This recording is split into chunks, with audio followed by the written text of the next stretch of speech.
Ayan, hello, amazing morning.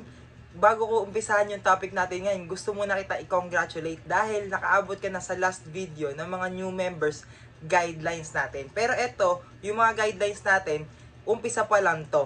'Di ba? Umpisa pa lang to. Tuloy-tuloy mo lang yung panonood mo ng mga video. And bago natin tapusin to yung guidelines natin, meron pa tayong last na guideline na lang or protocol na kailangan mong sundin.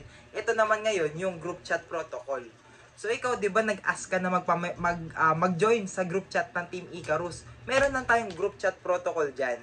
So ngayon, unang-unang group chat protocol natin is you must follow your uplines on Facebook.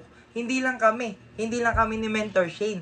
Dapat lahat ng mga uplines natin, Mentor Dave, Mentor Joshua, Mentor May, Mentor Arian, Coach Mike, dapat lahat sila ay pina-follow mo. Dapat sila ay pina-follow mo sa Facebook. Okay, so yun yung number 1 rule.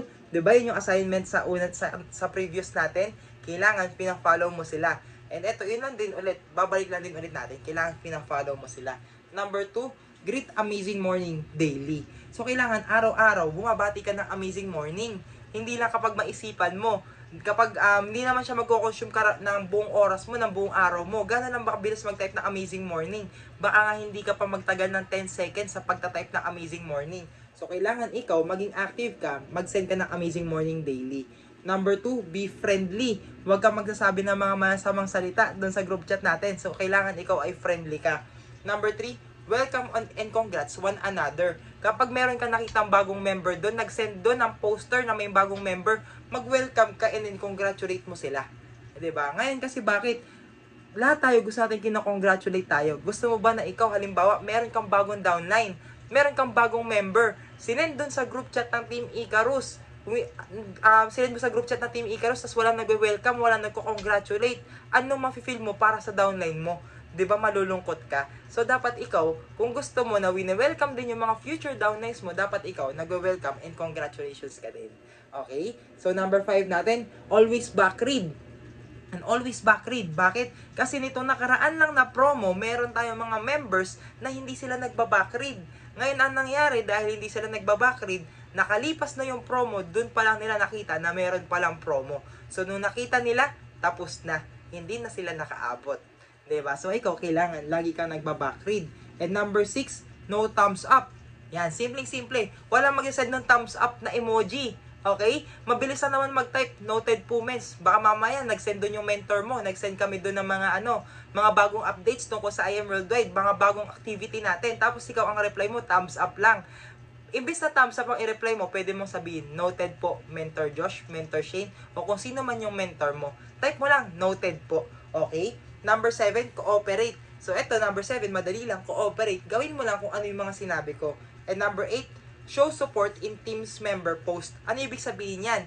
'Di ba? Isa din sa mga assignment natin, kailangan friend mo yung mga kasama doon sa group chat.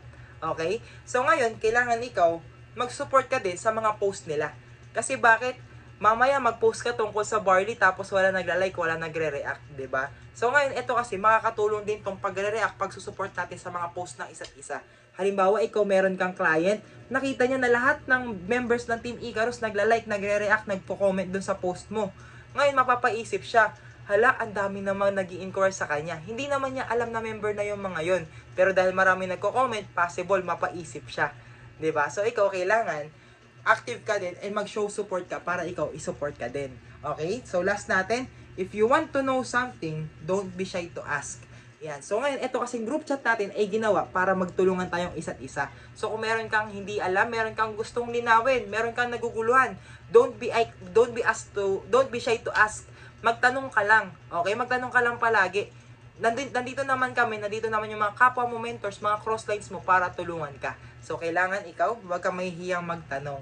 Okay? So ito yung mga group chat protocol natin. And alam mo ba, kapag meron ka lang hindi nasunod dito sa group chat protocol natin, halimbawa, meron kang hindi nasunod, lagi kang hindi active, hindi ka nag-amazing morning, lagi kang nagta-thumbs up lang, hindi ka na-cooperate, merong right na i-kick ka dun sa group chat. Merong right yung mentor mo na i-kick ka sa group chat. Kasi, ito yung mga protocol na sinet natin, and na kailangan mo lang gawin, uulitin natin is, cooperate. Kapag ikaw naman nakikooperate, hindi ka naman din i-kick doon. 'Di ba? And ito kasi ginagawa din natin para makatulong sa iyo.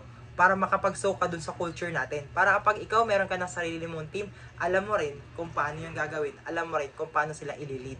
'Di ba? Kasi sabi nga nila, lahat ng mga good leaders, nag-start muna sila as good follower. So kung gusto mong maging magaling na leader, gusto mong makapag-build ng sarili mong team, kailangan ikaw muna good follower ka. Okay? So yun lang mga mentors, kailangan tandaan nyo lang po tong group chat protocol natin. And uulitin ko po, tuloy-tuloy lang po tayo sa panonood ng video. Hindi pa po ito katapusan ng pagte-training nyo, ito po ay umpisa pa lang. Okay? So dapat tuloy-tuloy kayong uma-attend ng trainings, tuloy-tuloy kayong nanonood ng mga videos natin, and tuloy-tuloy tayo sa learnings. So yun lang mga mentors, congratulations once again, and see you on the next video.